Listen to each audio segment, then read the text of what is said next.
¿Qué tal amigos? ¿Cómo están? Mi nombre es Rodrigo Ramírez. Como lo había anticipado, el día de hoy vamos a estar hablando sobre la PTU en este mes de mayo. Hay muchos que tienen el compromiso de pagar la PTU y con lo que hemos escuchado, con lo que ya está aprobado, con lo que ya está con un decreto modificatorio, sabríamos que también tiene un cierto impacto dentro de esto denominado eliminación del outsourcing o de la subcontratación laboral que estaremos platicando en un momento más. Para esto, el día de hoy, y como lo hemos hecho a través de todo ya un año, hemos traído gente que sabe, gente especialista, gente que está en el día a día, luchando, peleando, sacando todo este tipo de análisis que hemos traído con los temas. Y el día de hoy vamos a traer a un gran amigo que es la segunda vez que nos acompaña y que nos lo habían solicitado en diferentes ocasiones para poder repetir sobre un tema y qué mejor con él para hablar justamente de esta PTU. Él es licenciado en Contaduría por parte de la Facultad de Contaduría y Administración. Él es especialista fiscal por parte de la EBC y dentro de su campo pues, ha dedicado mucho tiempo a cuestión de esta denominada maquila de nómina, que ahorita nos ayudará un poco a explicar qué es esto de la maquila de nómina. Y él es mi gran amigo Luis Macuset. Luis, ¿qué tal? ¿Cómo estás? Hola Rodrigo, buenas noches. Bien, ¿y tú? Gusto También bien. saludarte. Oye Luis, un poquito del panorama, para poder identificar esto de la PTU, para poder entrar y cederte un poquito la palabra, pues, bueno, viene tema constitucional, necesitamos saber, porque estamos en el mes de mayo, tenemos 60 días después de que presentamos la declaración anual o de la fecha límite para presentar la declaración anual, y como muchos de nosotros lo sabemos y lo consideramos, pues nosotros presentamos declaraciones en el mes de marzo, los 60 días se estarían cumpliendo en este mes, estaríamos unos cuantos días para la cuestión del cumplimiento, pero antes también nada más hacer una precisión que dice 60 días. Hay que tener cuidado porque si yo adelanto la declaración por factores de votar saldos a favor, pérdidas, bajar coeficiente de utilidad, ahorrarme el pago provisional de diciembre, que operativamente no se podría, pero legalmente sí se podría, se podría anticipar estos efectos de la PTU. Entonces, ese panorama de que tenemos que pagar PTU en el mes de mayo, como PTU mayo, es cierto, pero hasta cierto punto, porque hay personas físicas que pagan la PTU en el mes de junio, porque sus 60 días corren a partir del 30 de abril, y que en este año que nos dieron una prórroga, pues estaríamos hablando que se podrán ir hasta julio para los patrones personas físicas pagando la PTU. Es correcto. Todo el mundo tenemos la idea, o la mayoría de la gente, que debe ser en mayo, pero hay que ver todo lo que viene implícito. Inclusive si tu patrón es una persona física con actividad empresarial, pues también ahí quedamos en el último supuesto, ¿no? Obviamente esto es un derecho laboral a la que tienen participación los trabajadores de las compañías, y tan así que viene expreso dentro de la misma Constitución. Muchas veces la gente se va hacia la Ley Federal del Trabajo, pero desde la Constitución se emana, en donde trabajan un poco la parte laboral, básicamente en el 123, en el apartado A, artículo, fracción 9, es donde está la esencia de la participación de las utilidades.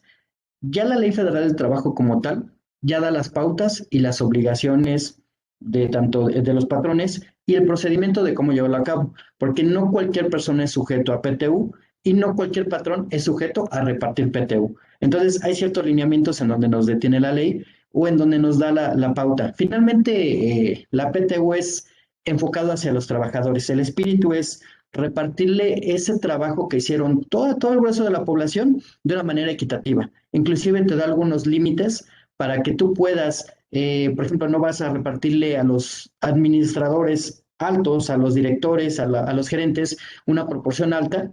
Dice la ley, no, no, no, te tienes que bajar un poquito para que sea congruente y hacia toda la población ese reparto, dentro de las reglas que lo traen. Obviamente, buscando ese reparto equitativo o proporcional, eliminan a algunas personas, por ejemplo, las personas eventuales que no tienen más de ciertos días durante el año, pues esos van para afuera. tienen ciertos lineamientos que también van quitando inclusive, por ejemplo, tienes gente que está incapacitada por maternidad, pues bueno, sus días sí cuentan, porque eso forma parte del reparto, pero tienes gente que se incapacita por enfermedad general y no embarazo, que es el primer caso, creo que no lo especifiqué, esa enfermedad general, pues bueno, ya no contó como días para el reparto de PTU. Muchas veces, inclusive los propios compañeros laborales dicen, oye, yo gano lo mismo que tú, pero yo tengo menos PTU. ¿Por qué? Bueno, pues por ese tipo de incidencias. Hay gente que se enferma cada 3 días, tiene su incapacidad por enfermedad y la misma ley te dice, bueno, no es equitativo que reciba una cantidad similar la gente que está trabajando durante todo el año, ¿no? Ese tipo de puntos finos es lo que establece esa ley, la ley del trabajo, en el apartado de reparto de utilidades.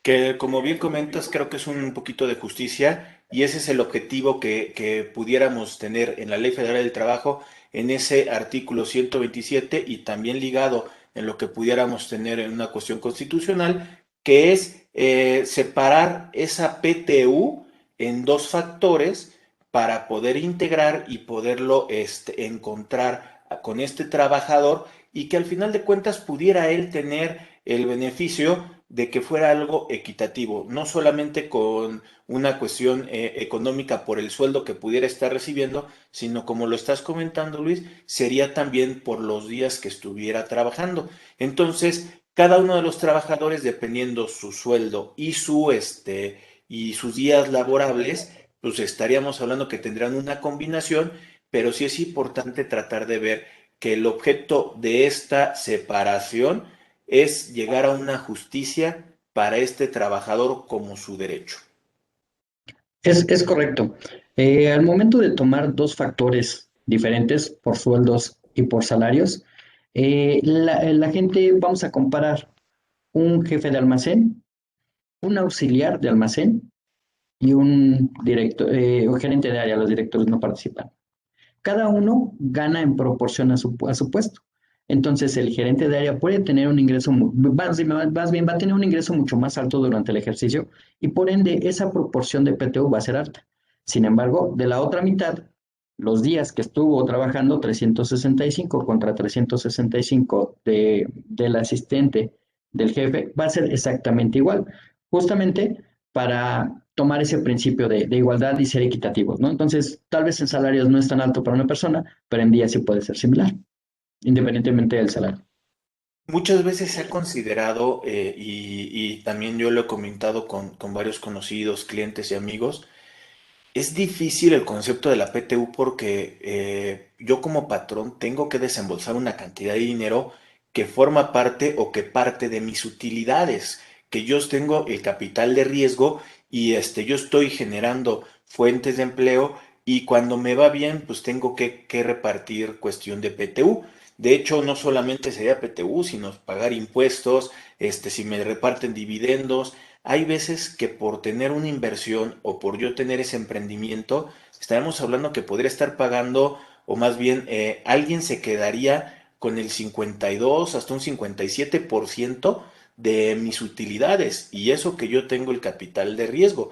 Pero como ahorita lo estás comentando, y creo que sí es importante aclararlo, esto es un tema de los derechos de los trabajadores. No es algo que nosotros pudiéramos decir, ah, no, se lo quitamos o no, los derechos son, o sea, no se les puede quitar a los trabajadores, ni pueden renunciar a este derecho. Por lo tanto, de acuerdo a Constitución y Ley Federal del Trabajo, le tienes que pagar al trabajador la PTU. Ahora, ahorita lo que nos estás ayudando, Luis, ya tenemos identificado que tenemos el cálculo de esta PTU. Nada más rápidamente, déjame decirles de dónde parte la base. Pues estaríamos hablando que tenemos ingresos acumulables, deducciones autorizadas, podríamos disminuirle la parte del 53 o el 47% que a mí como empresa no me permiten la deducción de los ingresos de exento de los trabajadores y con esto yo ya tendría la base para multiplicarla por ese 10% famoso de la PTU. Es correcto. Ya partiendo de esa base, vuelvo a mi comentario inicial, en donde no todas las empresas están sujetas a reparto de PTU. Hemos tenido casos en donde es una empresa de nueva creación y, oye, ¿por qué no me tocan utilidades? Realmente ahí permiten que la empresa pueda tener una recuperación, ¿no? Que nada más te permiten un año y pues es como, oye, mi capital de riesgo, ¿no? Pero bueno, así viene la ley. Esto está centrado en el 126, en donde donde te indica qué empresas no son sujetas de ese reparto. Por ejemplo, las empresas de nueva creación durante el primer año de funcionamiento, eso es importante. También cuando hacen un producto nuevo, estas empresas de nueva generación, durante los 2 primeros años de funcionamiento. Existen empresas de la industria extractiva en donde dicen, tú no vas a repartir, eres de nueva creación, no vas a repartir PTU durante el periodo de exploración.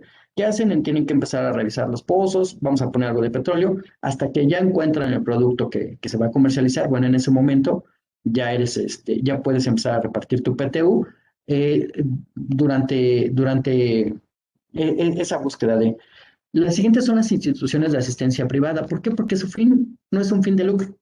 Realmente vamos a hablar de la UNICEF, ¿no? UNICEF México. No es una institución con fin de lucro. Entonces, son instituciones que también no repartirían PTU porque su objeto es un objeto diferente que no está persiguiendo una utilidad o lucrar con ello. Tenemos también el IMSS. El IMSS dice están exentados de repartir utilidades. Hay una parte que también habla del capital menor, de las empresas que tienen un capital menor de lo que fija la Secretaría del Trabajo. En la práctica no he visto alguna que tenga un capital menor, realmente, y que por eso se contenga de repartir utilidades. Básicamente son los que no te permiten, bueno, que estás exceptuado de reparto de utilidades por ese tiempo o con esas condiciones. De ahí en fuera, todas las demás empresas cuentan y juegan para ese reparto. Esa es la referencia a las empresas que no juegan para repartir utilidades.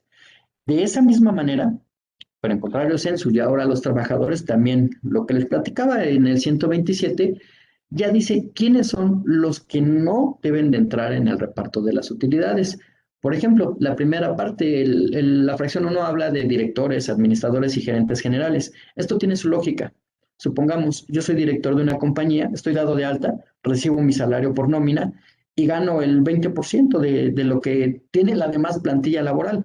Entonces, bueno, partiendo de ese fundamento, oye, tú eres el director general, recibes muy bien, pues te quitaría de ese reparto de PTU para que toda la demás plantilla laboral tenga un reparto equitativo sobre esa generación de utilidades en donde todo el mundo participó. Eh, hay otras personas que también son exentas, que no son sujetas al reparto de la PTU, los que les platicaba al inicio, que tienen menos de 60 días, también van hacia afuera. Obviamente la gente que no tuvo un salario, también van hacia afuera de ese reparto. Son algunas de las reglas que nos pone la ley para este cálculo. Qué más tenemos? Obviamente hay gente que dice, oye, mi salario es de 10,000 pesos y tú también tienes un salario de 10,000. Muchas veces tienen ciertos conceptos o beneficios diferentes para la gente. Alguien que llega temprano o vamos a poner un área en donde reciben bonos de asistencia, bonos de puntualidad, que en conjunto me da los mismos 10,000 pesos de alguien administrativo. Y dicen, oye, yo gano 10,000 pesos y yo también. Cada uno con diferentes conceptos. Ahí sí puede variar la PTU porque la ley indica sobre cuota diaria. Entonces, no es lo mismo el salario de 10,000 integrado por diferentes pagos que un salario de 10,000 nominal, llamémoslo así. Y es donde puede haber discrepancias entre los trabajadores que luego no entienden esa parte, ¿no? Oye, porque yo tengo más de PTU si no falté, si gano lo mismo y lo mismo que tú, porque muchas veces hacen esa comparativa. Entonces la ley es clara, dice, sobre tu cuota diaria. Entonces ahí qué está pasando, pues si estás definiendo el escalafón y la parte de las posiciones dentro de la compañía, ¿no? Eso puede ser también un factor que pueda mover el reparto de todas las personas que aparentemente ganan lo mismo. Ahora bien, Luis, ya tenemos este análisis de cómo se dividiría la cuestión de la PTU. Ya también tendríamos el elemento de ver cuáles son las empresas que deberían de estar pagándole a los trabajadores cuestión de PTU. Ya vimos cuáles son los trabajadores que por sus propias funciones no entrarían. Ahora, ya que tengo cuantificada la base, y como lo decía yo hace ratito, ingresos, deducciones, lo de la parte exenta que no me permitió la ley de impuesto sobre la renta deducírmelo, efectos fiscales, ya tengo la base, la multiplico por el 10%, ya lo tengo separado en dos, ya la estoy distribuyendo en esos factores a cada uno de los trabajadores. Ahora, ya que tengo la cuantía que le voy a pagar de PTU a los trabajadores, tienen que pagar ellos impuesto también porque es una generación esta PTU, un ingreso y todos pues tenemos que contribuir al erario público. Así es. Bueno, ya partiendo de este cálculo, tenemos también, al igual que el aguinaldo y la prima vacacional, una parte exenta que no es sujeta de impuesto. ¿Cuáles son? 15 UMAS. Si tú te excedes de esos 15 UMAS, el excedente forma parte del impuesto. Y la ley también te permite dos tipos de cálculo. Yo, de manera particular, siempre recomiendo que sea un cálculo acorde a la ley, que sí es un poco más alto, pero al final del año, cuando viene el ajuste, reciben una devolución o no se les cobra un poquito más. Los dos cálculos es uno en base al reglamento, en donde se saca una proporción, y el otro es un cálculo directo de ley. Entonces, siempre el cálculo directo de ley es un poco más alto que el del reglamento y al final del año es benéfico.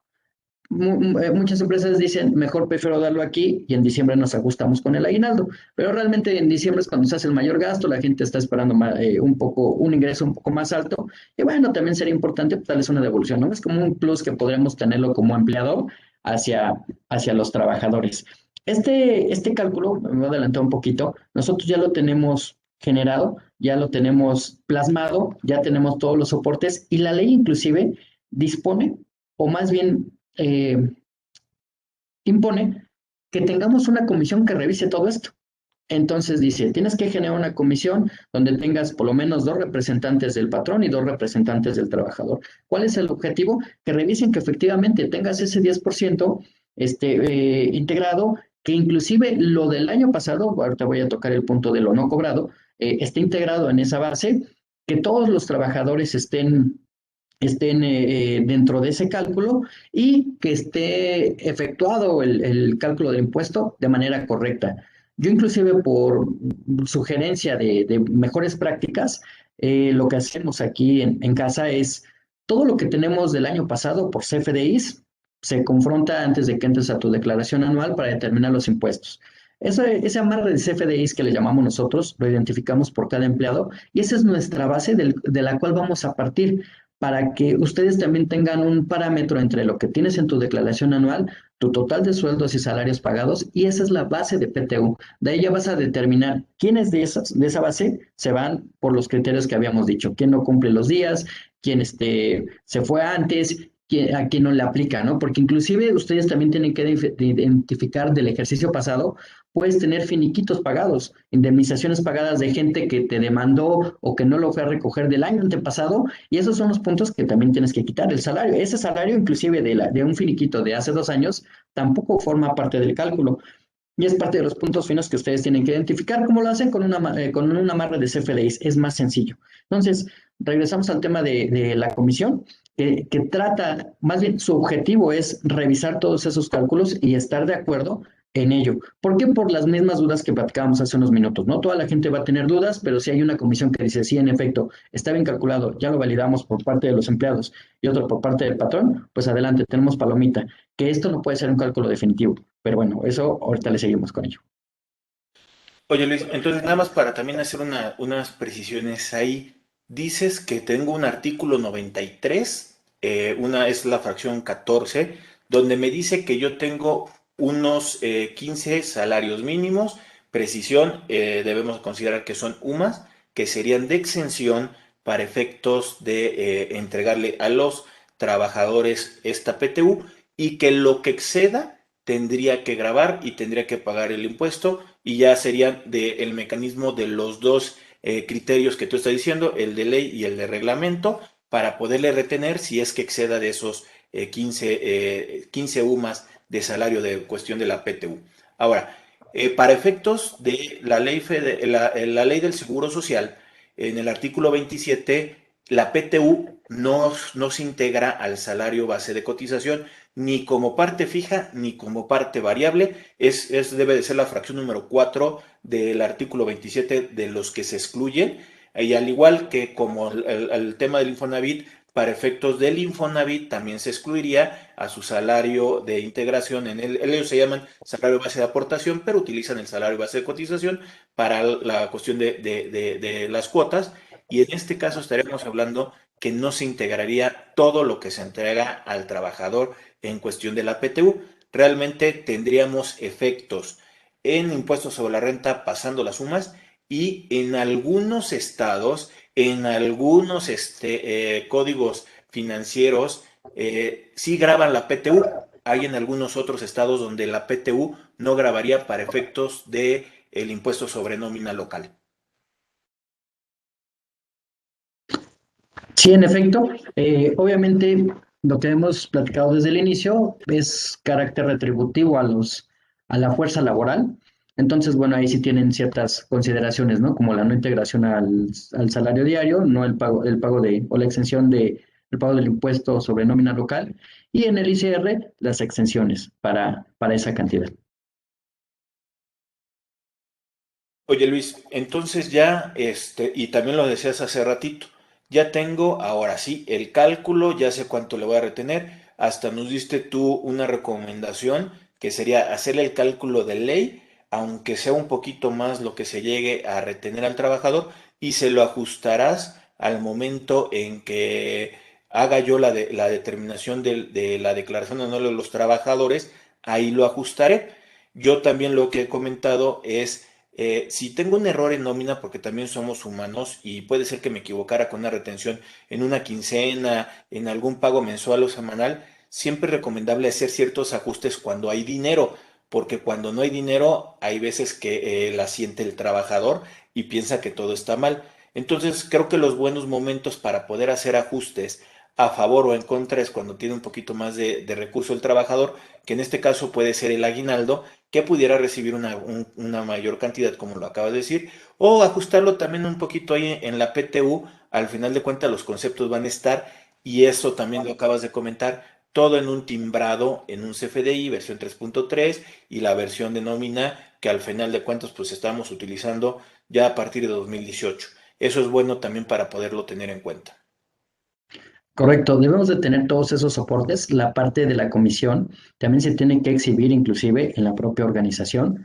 Eh, ya ahora en todas las revisiones, regularmente se recomienda que se tenga la firma del trabajador en donde está aceptando, no nada más el envío del CFDI, aunque ya el envío también forma parte de y tiene validez. Pero bueno, se amarran todos los factores para que la gente, bueno, para que la compañía cumpla con esa obligación y los empleados estén contentos del otro lado, ¿no? Son como que las partes medulares que tienen que cuidar. Obviamente los tiempos, obviamente el tema de la comisión, hacerla previamente al reparto y tener todos los soportes. Lo comentaba hace unos momentos que no podría ser necesariamente el importe definitivo a repartir. Aunque tú ya hiciste toda esa talacha de estar revisando de la comisión, de hacer los cálculos y del reparto inclusive, puede haber ocasiones en donde el propio SAT te mueve tu resultado y ahí también dice la ley, si no hay complicación, tienes cierto tiempo para generar la complementaria de pago de PTU si es a favor de los trabajadores. Entonces, ahí también tenemos un factor que no está en nuestras manos, pero que puede existir y puede haber un segundo reparto. Oye, ahí bueno, y un segundo reparto, como dices, cuando el ajuste es para poder entregar más a los trabajadores, pero la bronca es cuando es al revés, que ni modo de regresarle y decirle, oye, lo que te pagué en el mes de mayo, fue mucho de más, regrésamelo, ¿no? Y esto sí me ha pasado con empresas que, hasta tienes que cambiar el timbrado, ajustar a lo que corresponde la PTU, pero como tú ya entregaste una cantidad mayor, el diferencial se tiene que justificar como una bonificación o como otra prestación variable que le estás entregando al trabajador para que tú lo puedas hacer deducible, porque si no, se te va a convertir en un no deducible ese remanente que diste de más y que lamentablemente no le vas a poder sacar a los trabajadores. Bueno, ahí digo, tú como fiscalista me podrás dar tu opinión, pero en alguna ocasión surgió eso y no fue ahí culpa del aparato administrativo del área de fiscal. Entonces, ¿qué sucedió? Lo que tú comentas, se tuvo que volver a retimbrar, pero la diferencia se quedó como un anticipo de nómina, el cual no es grabado de ICR, porque es como un préstamo al trabajador, llamémoslo así, en la siguiente quincena, pues ya te doy un anticipo, te lo cobro, ¿no? Entonces ahí se logró recuperar, pero muchas veces tenemos una plantilla laboral grande y te van a decir que no, porque ellos no estaban de acuerdo y ahí está su primer recibo. Entonces sí podemos tener un factor de riesgo que no es bajo, es alto, porque se multiplica por el n número de empleados, ¿no? Muchas veces son conscientes, ok, estoy de acuerdo, pero lo caído, caído. Entonces yo ya no te regreso nada, ¿no? Hay que tener en consideración eso y mucho cuidado en la determinación de. Y ver esquemas para poder, ahora sí que poderte disminuir esa PTU pagada, que en este caso es una PTU disminuible, no es una deducción, y la bonificación que les acabo de decir sí se convertiría en una deducción. Entonces le estamos cambiando un poquito la naturaleza y eso es para poder ayudar al patrón a poder disminuir lo que realmente le estoy entregando al trabajador. En ese parámetro también, Luis, déjame decirle a la gente que nos está viendo, hacerles la invitación a que se suscriban al canal de YouTube de Rodrigo Ramírez Venegas y que nos proporcionen un like a la página de Facebook, que nos busquen en podcast, que estamos subiendo contenido y estamos llegando cada vez a más personas. Y si tú nos ayudas a poderlo compartir, que te suscribas, darle la campanita, lo que nos estás ayudando es poder llegar a diferentes oídos y seguir creciendo en este canal que lo estamos haciendo con mucho gusto, con mucho amor y con el ánimo de seguir llevándote contenido de calidad con los expositores que nos están acompañando en cada una de ellas y como el día de hoy nos acompaña Luis Macuset. Oye Luis, creo que mucha gente se está quedando a escuchar, porque lo dije en el principio, esto de la eliminación de la cuestión del outsourcing. Ahora, nosotros ahorita, por lo que llevamos de esta plática, hemos comentado lo que ha sido la PTU en los últimos años y que al final de cuentas debemos de tener en esto es que el cálculo de mayo 2020 seguirá siendo igual. Nosotros ya tenemos un decreto modificatorio del artículo 127 de la Ley Federal del Trabajo que ya entró en vigor, ya estamos entrando con la modificación de la PTU, pero este impacto va a ser para la PTU que se va a determinar en el ejercicio 2021, porque tú ya nos vas a decir cuál es la modificación que vamos a tener para el próximo año en cuestión del pago de la PTU, que tiene el impacto justamente con esto y es lo que queremos un poquito también amarrar con lo que hoy tenemos a lo que mañana vamos a hacer. Ok, bueno, aquí alguno de los cambios interesantes es, vamos a suponer que nadie ha pasado por ahí, pero existían muchas empresas que vendían servicios de outsourcing ilegales, voy a poner ese nombre, en donde decían, no te preocupes, si tú actualmente, mediante el esquema de ley, pagas un 34% de cargas laborales, yo voy a hacer mágicamente que tú nada más pagues un 15%. ¿Qué hacían estas empresas tras bambalinas? Pues tenían sindicatos, tenían empresas que te pagaban sin ningún timbrado y aparte te daban de alta con un salario mínimo en el IMSS. Mucha gente no sabía eso porque al final volvíamos al tema de los 10,000 pesos en la bolsa, que lo siguen recibiendo por diferentes medios, pero ahí existía una evasión. Entonces, no se tenía el control para decir qué empresas sí o qué empresas no. Cuando los llegaba a detectar la autoridad, pues estas empresas ya habían desaparecido. La primera, la primera saliente era, ok, si yo ya no te encuentro, eso era lo que decían en su momento, ¿no? Las autoridades, si yo no encuentro esta empresa, pues al beneficiario es al que me voy a acercar y le voy a decir, oye, tú estabas de acuerdo en este esquema, entonces tú me tienes que pagar esas diferencias, pero también no era tan fácil rastrearlos. Ese fue el precedente para empezar a prohibir el outsourcing, porque realmente el outsourcing es bueno si se lleva a cabo. Existen empresas extranjeras que se establecen en México y no tienen el conocimiento preciso de cómo se interpretan las leyes y cómo se lleva esta parte de salarios, que sí es un punto medular en las compañías. Entonces preferían contratar a una empresa de outsourcing que le proviera el personal, inclusive toda la plantilla, y lo trabajaran bien. Entonces ya la empresa extranjera que hacía, le paga a la empresa mexicana genera una utilidad como tal que se inyecta en el propio país, que se le paga a los propios empleados, y bueno, eso sería el deber ser. Sin embargo, ese tipo de actividades que les comentaba anteriormente se fue generalizando y cayendo en temas de facturación, venta de facturas, hacía muchas marañas. Entonces el gobierno empezó a decir, oye, pues no se vale, ¿no?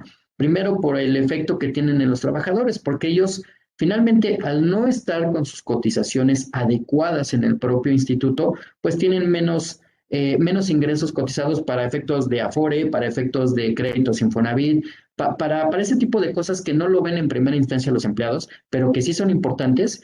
Y obviamente el gobierno federal, el fisco, no recibe la parte de impuestos que le tocaría, ¿no? No recibe el IVA, no recibe las retenciones de salarios, que era lo que evadían. Entonces, la primera modificación es, entonces, como todos estos conceptos que yo ya había implementado no me sirvieron al 100%, pues vamos a hacer algo tajante. Y esto fue el año pasado, estuvo sonando ahí por agosto, si no mal recuerdo, era prohibir el outsourcing.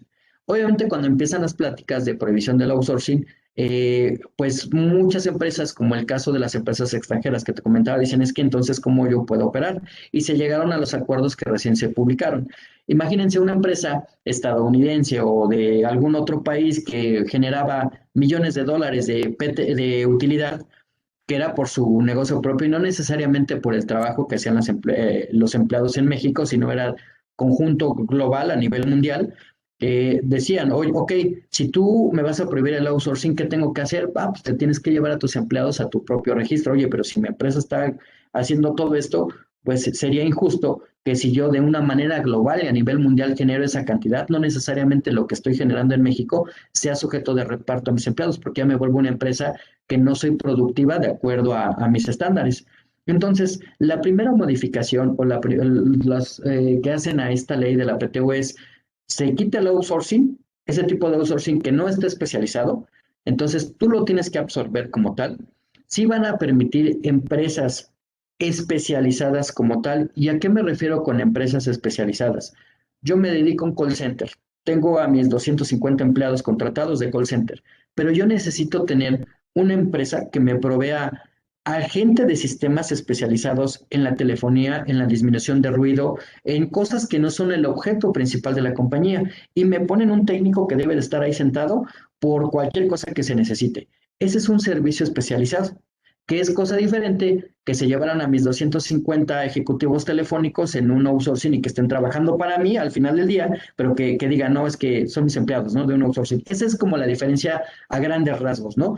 Esos servicios especializados sí los van a permitir, pero hay una serie de requisitos que tenemos que tener, como el famoso registro en la ley, en la Secretaría del Trabajo, perdón, que tenemos que mandar información otra vez bimestral, como lo hacíamos hace 3 años, que era cada bimestre estando mandando, y si no se lleva a cabo eso, tenemos el riesgo de la no deducibilidad del contratante. Entonces, sí están poniendo una lupa en este servicio, entonces tenemos que tener cuidado de qué son los servicios especializados y lo más fácil es traerte tus empleados. Muchas empresas no tienen el conocimiento, como el primer ejemplo, de cómo se hace una nómina, de, oye, ¿en qué sistema? Oye, ¿cómo se paga? ¿Cómo se timbra? Y por eso existimos algunas empresas que hacemos la famosa maquila de nómina, en donde ya tenemos todo el procedimiento y les ayudamos. Al final del día, siempre la invitación es a tributar bien, hacerlo como debe de ser, y bueno, y ellos que sigan operando, ¿no? Entonces, dentro de esos cambios, insisto, está ese regulamiento de las empresas especializadas. eh, Obviamente quitar esos outsourcing que no son legales. ¿Y qué pasa con las empresas que absorben a los empleados? Dicen, ok, si tú eres el caso de la empresa que tiene ingresos a nivel mundial y tienes una utilidad muy alta, vamos a limitar la PTU hasta 3 meses de salario de tu plantilla laboral. Porque pues no hay empresas que tengan muchísimas utilidades, como estos casos, pero dicen, ok, estoy de acuerdo, tú te los llevas hasta 3 meses de PTU, vas a poderles repartir, o un promedio de los últimos 3 años. Ese sería como que uno de los últimos cambios que implementaron a este cambio de la PTU. El tema de cálculo va a seguir siendo muy similar, no va a haber cambios. El tema de las obligaciones, las empresas que no reparten, los empleados que salen, es similar, pero básicamente ese es el cambio. La invitación a que se vayan, tenemos una fecha límite para que ustedes hagan todos esos cambios y bueno, consideren tener un experto que les pueda apoyar para que lleven a cabo bien este procedimiento. Para poder ahí complementar lo que acabas de decir, es importante tener fechas de cumplimiento. Lo decía, la modificación o la incorporación de la fracción 4 en este artículo 127, hablando de la PTU, entra en vigor a partir del 26 de abril del 2021, pero la PTU que estamos hablando ahorita, de esta nueva limitante, donde se paga 3 meses o el promedio de los últimos 3 años de PTU como tope máximo, estamos hablando que sería hasta el siguiente año. Hoy seguirá respetándose exactamente igual el mismo procedimiento. De hecho, tenemos un mes para que la Secretaría del Trabajo y Previsión Social nos saquen los lineamientos. Por ahí están circulando unos lineamientos, como lo dijo Luis, que no son oficiales todavía. Espérense a que sean oficiales. Tienen un mes para poderlo cumplir. Ya estamos a punto de que se cumpla ese mes. Una vez que se cumpla el mes o que se hagan los lineamientos, estamos hablando que tendremos 3 meses para regularizar y entiéndase, llevar a los trabajadores que los teníamos en satélites o que lo teníamos fuera de la empresa, llevarlos a su respectivo 3 meses para poder tener el poder regularizar a los trabajadores, abrir registros patronales, registros ante el Infonavit, el Seguro Social, todo por lo que conocemos, los impuestos locales, se tendrían que regularizar en un promedio de 3 años, pero de 3 meses. Y tener cuidado porque la deducibilidad del acreditamiento, que también nos comentaba Luis, eso es a partir del 1 de agosto. Posiblemente las fechas no van a coincidir por unos cuantos días, no lo sé, pero sí hay que tener en cuenta estos términos y que la importancia es que esto es para la PTU que se va a generar en 2021 en todo el año y que será pagada por ahí de mayo o junio del próximo año. Es correcto. Con estos cambios, también como patrones o como empresas, vamos a llamarlo así, vamos a tener también ciertas obligaciones con el tema de los servicios especializados, porque prácticamente nos está diciendo la autoridad, tú tienes que auditar que esté haciendo bien el servicio, este sistema especializado, este servicio especializado que te están brindando. Regreso al caso del técnico que tengo en sitio, yo tengo 250 empleados y un técnico en sitio, pues bueno, van a tener que cumplir esa normativa para yo poder deducir ese documento de especializado. ¿Qué pasa si no está registrado? Pues sencillamente para mí no es deducible, es uno de los requisitos que tenemos, entre esos y otros más. Oye Luis, y también nada más para ir cerrando y que nos puedas ayudar para poder dar comentarios de conclusión, déjame decirles que no lo vamos a tratar ahorita, pero viene también un problema en la determinación de la PTU diferida, porque actualmente la PTU causada, pues no tenemos mayor problema, sea con la limitante nueva que viene para el próximo año o sin esa limitante, se puede identificar la incorporación de la PTU causada, que es la que se va a estar pagando en el siguiente año. Para efectos contables, el D3, que me habla de los beneficios a los empleados, de los beneficios a largo plazo, está la PTU diferida, que tiene los efectos de acumulación o deducibilidad que tienen los activos y los pasivos y que van a generar una diferencia temporal en el tiempo. Y con esta limitante de los 3 meses o del promedio de los últimos 3 años, ya me genera una distorsión para la cuestión del cálculo. Acompáñenos más adelante, vamos a traer a un especialista para hablar de este tema de la PTU o de las repercusiones que puede tener la PTU diferida, porque sí vienen todavía mucho más cosas con efectos que tal vez no lo estamos viendo ahorita por lo llamativo que puede ser el quererse regularizar. Luis, muchas gracias por habernos acompañado el día de hoy. De nueva cuenta, los invito a que se suscriban al canal de YouTube de Rodrigo Ramírez, nos den un like a la página de Facebook, que se suscriban, se le pongan la campanita, que nos ayuden a compartirlo y seguir creciendo. Y Luis, ¿con qué crees que se nos hubiera pasado de hablar ahorita con las personas que nos están viendo? ¿Qué crees que falte para poder concluir en estos momentos? Bueno, la necesidad, obligación, mandato de ley de hacer el reparto de PTU, es bien importante los puntos finos, los detalles previo al cálculo. Muchas veces por la premura lo hacemos de manera inmediata. Hay que dedicarle un poquito de tiempo, hagan sus amarres para que hagan una sola vez el reparto de PTU y no tengan que estar ahí corrigiendo, ¿no? Hacerlo dentro del rango de tiempo. Recuerden del periodo de los 60 días, independientemente de cuándo se presentó. Obviamente, si tú presentas tu declaración en mayo, es extemporánea, ¿no? Y ahí tendrás que ver o repartir dentro del plazo que te está obligando la ley. ¿Qué más? Pues bueno, todavía falta que la autoridad emita los ciertos lineamientos porque todavía quedan vacíos. Inclusive, por ejemplo, las empresas que tienen su prestadora de servicios interna con los propios socios, pero que esa se dedica a prestar servicios de los trabajadores a la empresa productiva, ¿ahí qué va a pasar?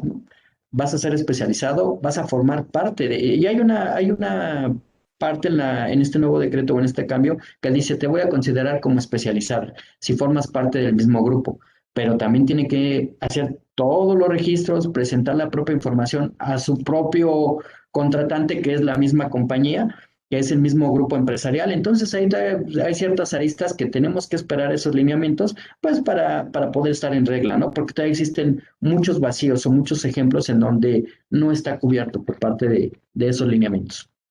Lo que acabas de decir es correcto, se prohíbe la subcontratación laboral o de outsourcing, permitiendo solamente prestación de servicios especializados, obras especializadas y servicios compartidos. De acuerdo al artículo 13, los dos primeros están en el primer párrafo y los servicios compartidos vienen en el segundo párrafo, siempre y cuando sean prestados a un mismo grupo empresarial, como lo acaba de decir Luis, y que para identificar el grupo empresarial tenemos que ir a la ley de mercado de valores en el artículo 2, es fracción, creo que es la número 10 o la 12, donde me dice qué se debe de entender por grupo empresarial.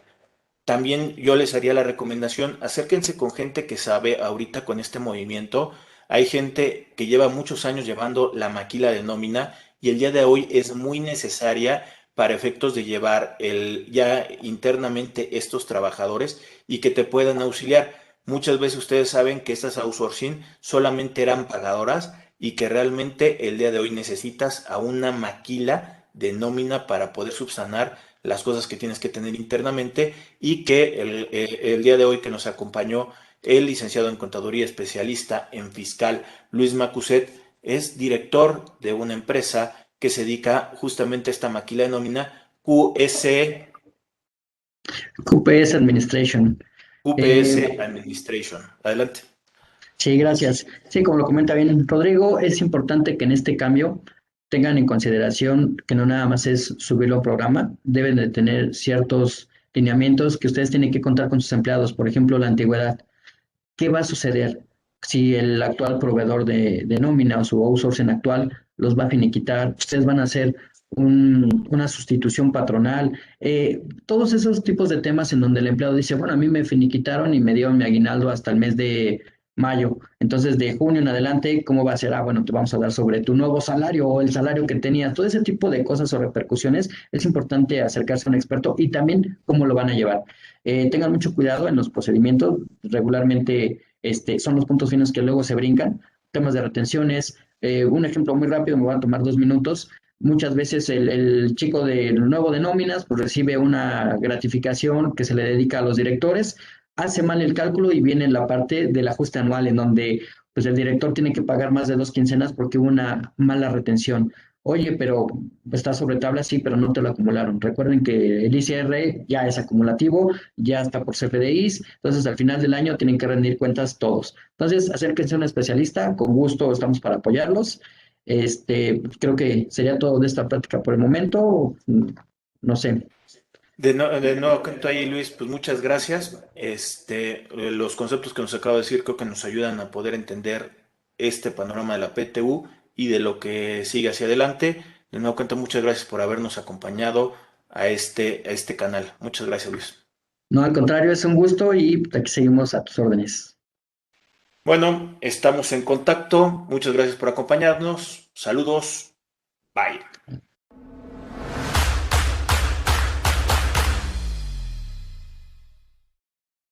Si llegaste hasta aquí, te pedimos que te suscribas al canal de YouTube de Rodrigo Ramírez Venegas y también que nos apoyes dándole like a la página de Facebook. Te recordamos que si tú quieres saber más de 10 datos rápidos que te pueden llegar a servir en tu día a día, aquí, apriétale aquí lo estamos poniendo. Y también te sugerimos que le puedas dar like a esta lista, que lo que te va a ayudar es a darte contenido de las entrevistas que estamos realizando a través del canal. Suscríbete.